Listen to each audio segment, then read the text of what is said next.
তাপদাহে পড়ছে দেশ। পরিস্থিতি আরও তীব্র হতে পারে বলে জানিয়েছে আবহাওয়া অফিস। এরই মধ্যে সারা দেশে জারি করা হয়েছে 3 দিনের হিট অ্যালার্ট।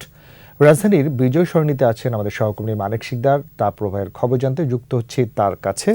মানিক, ঢাকার তাপপ্রবাহের চিত্র যদি একটু আমাদেরকে বলেন। ওয়ালটন ফ্রিজ কিনে অনেকের মতো আপনিও হয়ে যেতে পারেন মিলেনিয়াল। সেরা পণ্যের সেরা অফার।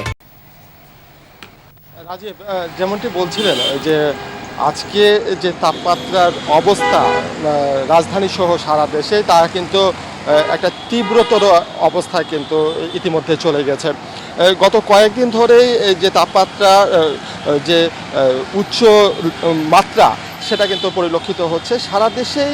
মৃদু থেকে মাঝারি এবং তীব্র, কোথাও কোথাও তীব্র তাপমাত্রা কিন্তু প্রবাহিত হচ্ছে। বিশেষ করে আমরা যদি বলি যে খুলনা বিভাগে পুরোটাই কিন্তু এই মুহূর্তে তীব্র তাপমাত্রা প্রবাহিত হচ্ছে, তাপপ্রবাহ প্রবাহিত হচ্ছে। যদি এই যে মৃদু, মাঝারি এবং অতি তাপপ্রবাহ সেটা আবহাওয়া অফিস যেটা বলছে যে 36 থেকে 38 ডিগ্রি সেলসিয়াস যদি হয়ে থাকে তাহলে সেটাকে বলা হচ্ছে মৃদু তাপপ্রবাহ। 38 থেকে 40 ডিগ্রি সেলসিয়াস তাপমাত্রা যদি থাকে সেখানে বলা হচ্ছে মাঝারি, এবং 40 থেকে 42 সেটাকে বলা হচ্ছে তীব্র তাপপ্রবাহ, এবং 42-এর উপরে যদি উঠে সেটা অতি তীব্র তাপপ্রবাহ, এটা আবহাওয়া অফিস বলছে। আমরা দেখেছি গতকাল চুয়াডাঙ্গায় 41.5 ডিগ্রি সেলসিয়াস তাপমাত্রা কিন্তু রেকর্ড করা হয়েছে, এবং সেখানে দেখা যাচ্ছে অনেকটাই অতি তীব্র তাপপ্রবাহের কাছাকাছি কিন্তু চলে এসেছে।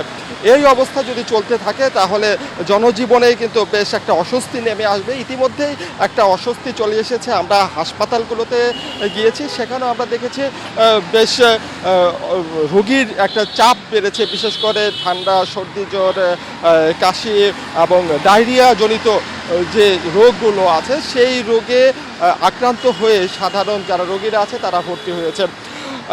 ইতিমধ্যে আমরা বেশ কিছু অভিভাবক, শিক্ষক, শিক্ষার্থীদের সাথেও কথা বলেছি। তারাও যেটা বলছেন যে এই তাপ প্রবাহের মধ্যে আসলে এখন শিক্ষা প্রতিষ্ঠানগুলো এই তাপপ্রবাহ যতদিন চলবে ততদিন আসলে বন্ধ রাখার একটা দাবি তারা কিন্তু জানাচ্ছেন।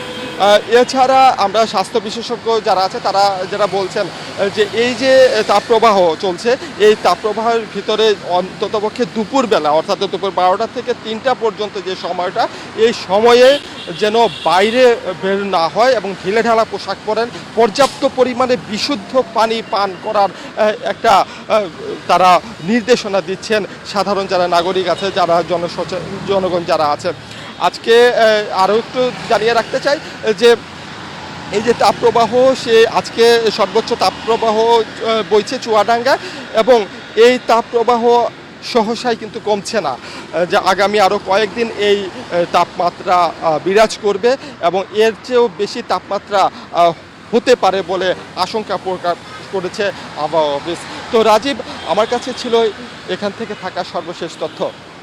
ধন্যবাদ মানিক আপনাকে। দর্শক, রাজধানী বিজয় সরণি থেকে আমাদের সহকর্মী মানিক শিকদার জানাচ্ছিলেন তীব্র তাপদাহের খবরাখবর।